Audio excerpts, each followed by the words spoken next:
నమస్తే, this is Shaurya. Welcome to our channel. Maharashtra doctor case ఏదైతే ఉందో దీనిలో కీలక పరిణామాలు రోజు రోజుకి చోటు చేసుకుంటూ ఉన్నాయి. అలాగే కొత్త కోణాలు బయటికి వెలుగులోకి వస్తూ ఉన్నాయి. అసలు ఈ హత్య అని చెప్పేసి అయితే ఆరోపణలు వినిపించాయి. ఎందుకు అనంటే మరి ఈ డాక్టర్కి సంబంధించి ఎవరైతే ఎస్ఐ ఉన్నాడో, ఆయన ఆరోపించబడిన ఎస్ఐ ఎవరైతే ఉన్నారో పలుమార్లు అత్యాచారం చేసిన నేపథ్యంలోనే భయపెట్టి అత్యాచారానికి పాల్పడ్డారు అని చెప్పేసి ఆవిడ చేతి మీద అలాగే కొన్ని పేజీల లేఖని మరణ వాంగ్మూలంగా ఇస్తూ ఆవిడ ఆత్మహత్య చేసుకున్న పరిస్థితులను అయితే చూసాము. అయితే డాక్టర్ మరణంలోని ఒక హోటల్లోని తాను ఉరివేసుకుని మరణించడంలోనే అనేక రకాల కోణాలైతే ఒక్కొక్కటి కూడా ఒక్కొక్క నిజాలు వెలుగు చూస్తూ ఉన్నాయి. దీనిలోన రాజకీయ కోణం కూడా ఉంది. రాజకీయ రంగును పులుముతూ ఉన్నారని చెప్పేసి నేతలు ఆరోపిస్తూ ఉంటే రాజకీయ కోణం కూడా ఉంది అని చెప్పేసి అయితే పెద్ద ఎత్తున ఆరోపణలు వినిపిస్తూ ఉన్నాయి. మరి దీనికి సంబంధించి మనం చూసుకుంటే ఈ కేసులోని ముఖ్యంగాను ఆమెపై పలుమార్లు అత్యాచారం చేశాడని ఆరోపణలు ఎదుర్కొన్న పోలీసు సబ్ ఇన్స్పెక్టర్ గోపాల్ బడానేనైతే పోలీసులు అదుపులోకి తీసుకున్నారు. అలాగే ఈ కేసులో మరో నిందితుడైన సాఫ్ట్వేర్ ఉద్యోగి ఎవరైతే ఉన్నారో బంకర్, తనని కూడా పోలీసులు అదుపులోకి తీసుకున్నట్లుగా తెలుస్తోంది. మరి ఈ బంకర్ కి సంబంధించిన ఇంట్లోనే ఆవిడ రెంట్కి ఉండేది ఆ మహిళా వైద్యురాలు. మరి రెంట్కి ఉన్న నేపథ్యంలోనే తాను కూడా తనపైన అత్యాచారానికి పాల్పడ్డాడు అని చెప్పేసి మృతి చెందిన వైద్యురాలు ఆరోపించడం జరిగింది. మరి దీనికి సంబంధించి ఎవరైతే ఆరోపణ ఎదుర్కొన్నారో పరారీలో ఉన్న వీళ్ళని పోలీసులు పట్టుకోవడం జరిగింది. అదుపులోకి అయితే తీసుకుని విచారిస్తున్నట్లుగా తెలుస్తోంది. మరి బీడ్ జిల్లాకు చెందిన ఈ మహిళా డాక్టరు సతారాలోని ప్రభుత్వ హాస్పిటల్లో పనిచేస్తూ ఉండేవారు. తాను గురువారం రాత్రి పల్టాన్ పట్టణంలోని ఒక హోటల్ గదిలోని ఆత్మహత్య చేసుకున్నట్లుగా కూడా మనందరికీ తెలిసిన విషయమే. మరి ఈ విషయంలోని తనపై అనేక సార్లు గోపాల్ బడానే అత్యాచారానికి పాల్పడ్డాడు. అలాగే సాఫ్ట్వేర్ ఎంప్లాయ్ తాను కూడా బంకర్ కూడా అత్యాచారానికి పాల్పడ్డాడు, మానసికంగా వేధించాడు అని చెప్పేసి ఆరోపణలు పెద్ద ఎత్తునైతే వినిపించాయి. ఎందుకు అంటే తన మరణ వాంగ్మూలాన్ని ఆధారంగా చేసుకొని ఈ ఆరోపణలు వినిపించిన నేపథ్యంలోనే వాళ్ళిద్దరినీ కూడా బంకర్ని కూడా పూణేలోనే అరెస్టు చేసినట్లుగా పోలీసులు తెలియజేశారు. ఈ నేపథ్యంలో మొదట ప్రశాంత్ బంకర్ ను పూణేలో పోలీసులు అరెస్ట్ చేయడం జరిగింది. మరి ఆ కొన్ని గంటలకే ఎస్ఐ బడానే కూడా ఫల్తాన్ పోలీస్ స్టేషన్ లోని లొంగిపోయినట్లుగా తెలుస్తుంది. మొత్తానికి ఈ ఇద్దరు కూడా ప్రస్తుతం పోలీసుల అదుపులో ఉన్నట్లుగానే కనిపిస్తుంది. మరి బంకర్ ను కోర్టులో హాజరుపరచగా న్యాయస్థానం 4 రోజుల పాటు కస్టడీ విధించింది వాళ్ళకి. అంతేకాకుండా ఈ ఆరోపణల నేపథ్యంలో ఎస్ఐ బడానేను ఉన్నతాధికారులు సస్పెండ్ చేసినట్లుగా తెలుస్తుంది. సస్పెండ్ చేసి అదుపులోకి అయితే తీసుకున్నారు. ప్రశాంత్ బంకర్ మృతురాలు నివాసం ఉంటున్న ఇంటి యజమాని కుమారుడు అని చెప్పేసి పోలీసులు కూడా తెలియజేయడం జరిగింది. ఈ ప్రశాంత్ బంకర్ అనే వ్యక్తి ఎవరైతే ఉన్నారో ఎస్ఐ కాకుండాను ఈయన ఆ డాక్టర్ రెంట్కి ఉంటున్న హౌస్ తాలూకా ఓనర్ యొక్క కుమారుడు అని చెప్పేసి అయితే కేసులో తెలుస్తోంది. మరి ఈ ఘటన పైన మృతురాలి కుటుంబ సభ్యులైతే మాత్రము తీవ్రంగా ఆరోపణలు చేస్తూ ఉన్నారు. ఆవేదనకి గురవుతున్న పరిస్థితిని కూడా మనం చూసాము. ఎందుకనంటే ఈ డాక్టర్ ఒక రైతు కుటుంబం నుంచి వచ్చింది. ఆమె రైతు కుటుంబం నుంచి చాలా కష్టపడి చదువుకుని ఎంబీబీఎస్ సీట్ ని సంపాదించుకుని ఒక వైద్యురాలిగా నిజాయితీపరమైన సేవల్ని అందించాలి అనే ఒక సంకల్పంతో తాను వైద్యురాలిగా ఎంబీబీఎస్ సీట్ ని దక్కించుకుని తన వృత్తిని అయితే కొనసాగిస్తూ ఉన్న నేపథ్యంలోని ఒక మారుమూల ప్రాంతంలో పల్లె ప్రాంతంలోనే తనకి 2 years డ్యూటీ ఉన్న నేపథ్యంలో అక్కడ తను పనిచేస్తూ ఉంది. మరి తను పనిచేస్తున్న నేపథ్యంలోనే ఎంతో మందితో కూడాను ఆ స్థానికంగా ఉన్న అనేక మందితోని తనపైన మంచి అభిప్రాయాన్ని వెల్లడించారు అనేక మంది. అయితే మరి అలాంటిది తను ఎందుకు చనిపోయింది, పోలీసులు ఎందుకు తనని వేధించారు అని చెప్పేసి అనేక రకాల ఆరోపణలు వినిపించాయి.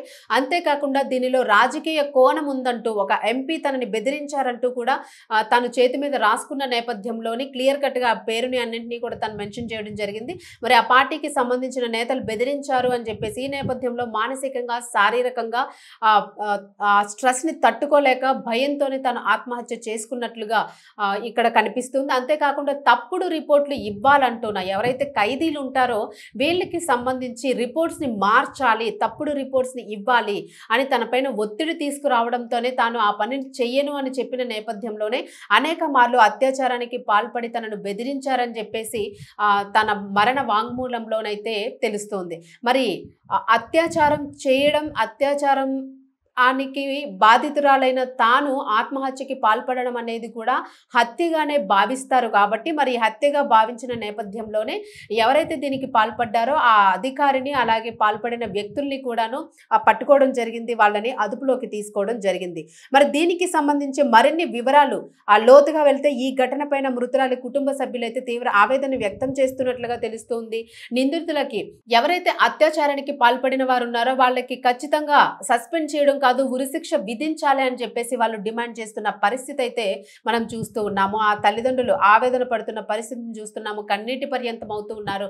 మేము ఎంతో కష్టపడి లోన్ తీసుకొని అప్పు చేసి డబ్బులు వడ్డీలకి తెచ్చుకొని చదివించుకున్నాము, కష్టపడి చదివించుకున్నాము, ప్రతి రూపాయి తన మీదే మేము వెచ్చించుకున్నాము, చక్కటి వైద్యురాలై సేవలు అందిస్తుందని ఆశపడ్డాము.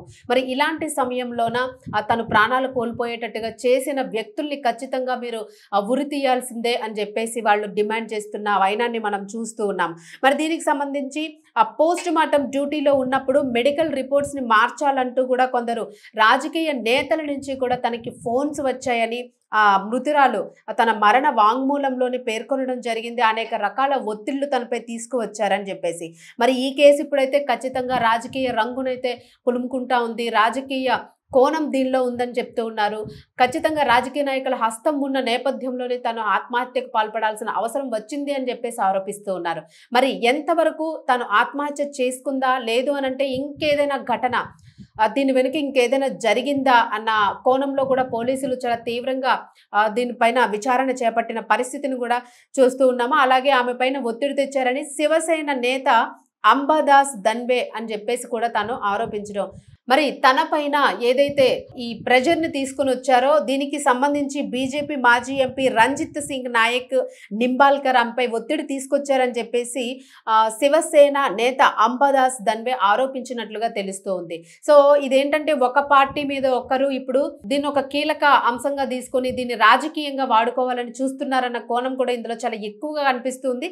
ఎందుకు నేతలు ఇంత ఇంట్రెస్ట్ చూపిస్తూ ఉన్నారు దీని మీద, ప్రతిపక్షాలు ఎందుకు ఇంత ఆరోపిస్తూ ఉన్నాయి అనేది కూడా ఇక్కడ కనిపిస్తుంది. ఒకరి మీద ఒకరు ఎందుకు ఆరోపణలు చేసుకుంటున్నారు, ఈ కేసుని ఎందుకు అంత కీలకంగా తీసుకున్నారు, సో దీనిలో ఇంకేదైనా కుట్ర దాగి ఉందా అన్న నేపథ్యంలో కూడాను ఈ కేసుని అయితే ఛేదించే ప్రయత్నం చేస్తున్నారు. మరి దానికి సంబంధించి కూడా ఇప్పుడు ఎవరైతే ఈ కేసుని హ్యాండిల్ చేస్తూ ఉన్నారో వాళ్ళ మీద కూడా ఒత్తిళ్లు పెరిగే అవకాశం కనిపిస్తూ ఉంది అని చెప్పేసి ఆరోపణలు అయితే వినిపిస్తూ ఉన్నాయి. దీనిలోన మరి కేసుకి సంబంధించి మరో కొత్త కోణం కూడా బయటకు వచ్చింది. ఎవరైతే దానికి పాల్పడ్డారో వాళ్ళని ఉరి తీయాలి అని చెప్పేసి ఏదైతే వాళ్ళ కుటుంబ సభ్యులు కోరుతున్న నేపథ్యంలోని మరో కోణము కొత్త విషయాలు ఈ కేసులో వెలుగు చూసిన ఆ పరిస్థితి మనం చూసాం. మరి దీనికి సంబంధించి ఎవరైతే డాక్టర్ సతారా జిల్లాలోని పనిచేస్తూ మృతి చెందిన మృతురాలు వైద్యురాలు ఎవరైతే ఉన్నారో మరి తాను తప్పుడు రిపోర్ట్లు ఇచ్చింది అని చెప్పేసి ఒక మహిళ కొత్తగా మళ్ళా తెర మీదకి రావడం జరిగింది.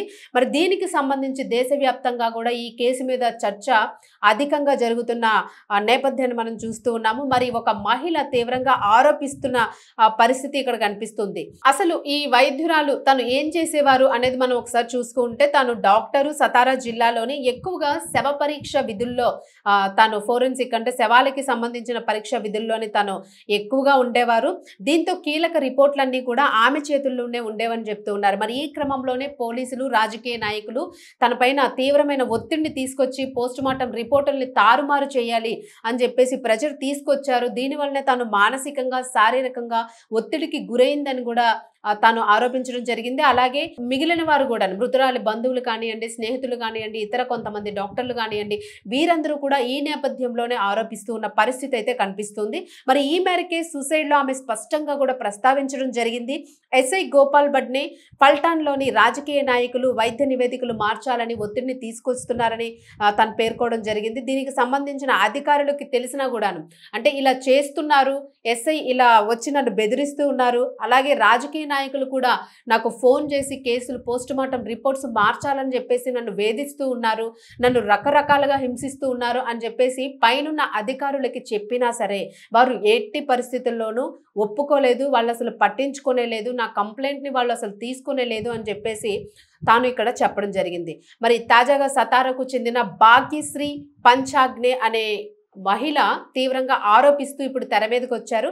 మరి ఆవిడ ఎవరు ఏంటి అనే దానికి ఒకసారి మనం చూసుకుంటే తన కుమార్తె ఎవరైతే భాగ్యశ్రీ అనే మహిళ ఉన్నారో తన కుమార్తె మరణించారు.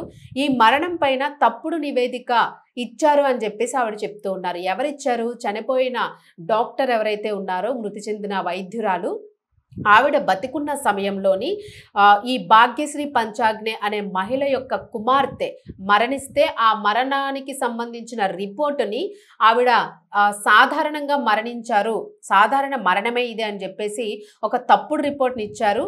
కానీ నా కుమార్తె సాధారణంగా మరణించలేదు, ఇది హత్య అని చెప్పేసి ఆవిడ ఆరోపిస్తూ ఇప్పుడైతే తెర మీదకి రావడం జరిగింది. మరి పోలీసులు ఒత్తిడి తీసుకురావడంతోనే వైద్యురాలు ఈ రిపోర్టు మార్చేసి ఉంటుందని చెప్పేసి ఆవిడ ఇప్పుడు బయటికి వచ్చారు. సో ఎందుకనంటే ఈ కేసు చాలా కీలకంగా మారుతూ ఉంది. ఈ ఒక్కొక్కరు కూడా బయటకు వస్తున్న పరిస్థితులు మనం గమనించవచ్చు.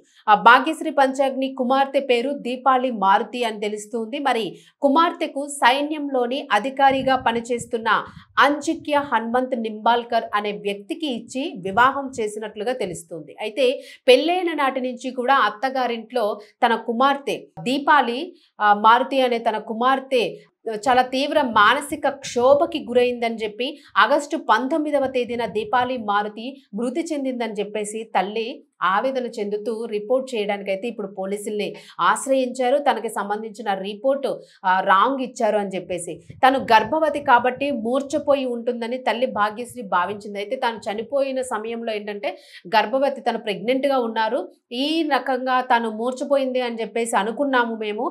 బట్ ఫల్టాన్లోని రౌత్ ఆసుపత్రికి వెళ్ళి చూసేటప్పటికి కుమార్తె శవమై ఉండడంతో ఒక్కసారిగా షాక్కి గురయ్యాము మేమందరం కూడాను అని చెప్పేసి ఆ తల్లి కన్నీరు పెట్టుకున్న పరిస్థితి అయితే ఇక్కడ కనిపిస్తుంది. అయితే దీపాలి ఆత్మహత్య చేసుకుందని ఒక బంధువు తనకి తెలిపారని దీపాలి మరణం పైన భాగ్యశ్రీ అనుమానం వ్యక్తం చేసింది.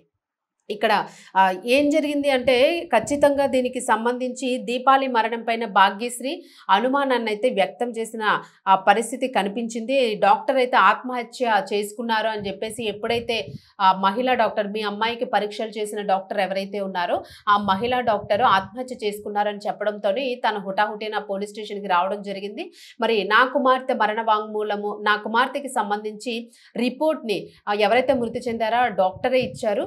మరి తాను ఇప్పుడు మృతి చెందడంతో ఈ కేసుని, నా కూతురి మరణం వెనుక కూడాను ఏదో పెద్ద కీలకమైన అంశం దాగి ఉంది, మళ్ళా ఒకసారి కేసుని రీఓపెన్ చేయండి, నా కూతురు ఆత్మహత్య చేసుకోలేదు, ఇది ఖచ్చితంగా హత్య అని అంటూ కూడా సహజమరణం అని రిపోర్ట్ ఇచ్చారు. బట్ అది కాదు అని చెప్పేసి తను చెప్పడం జరిగింది. అయితే ఇదే విషయంలోన తను చెప్తూ ఉన్నారు, నా కుమార్తె 6 నెలల గర్భవతిగా ఉన్నారు, అప్పటికి 7.5 కుమార్తె కూడా ఉంది, తనకి ఆత్మహత్య చేసుకునే పరిస్థితి తనకేమీ లేదు, ఏదైనా బాధలు ఇబ్బందులు ఉన్నా కూడా మాకు తను ఎప్పటికప్పుడు చెప్తూ ఉండేది. సో మేము వాటిని నివారించుకుంటూ వచ్చేవాళ్ళము.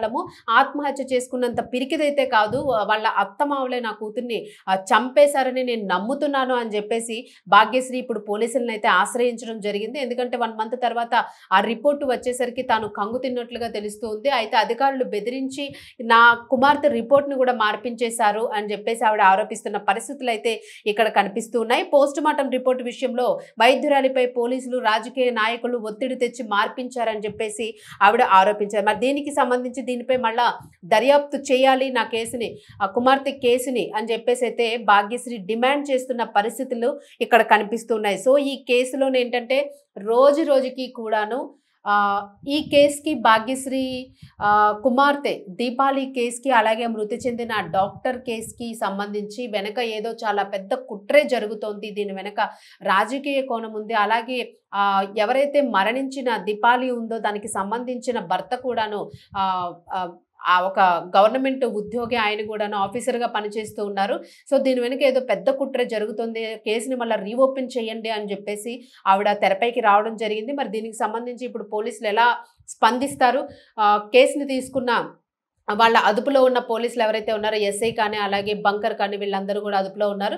మరి అసలు మరలా ఈ కేసంతా కూడాను ఏ వైపు మలుపు తిరుగుతుంది అనేదైతే మాత్రము ఇక్కడ చాలా కీలకంగా మారుతుంది రోజు రోజుకి కూడాను. అసలు రాజకీయ కోణం ఉందా? లేదంటే పోలీసులు అధికారులు ఎక్కువ చొరవ చూపిస్తూ ఉన్నారా? దీనిలోని ఎక్కువ అత్యుత్సాహాన్ని ప్రదర్శిస్తూ ఉన్నారా?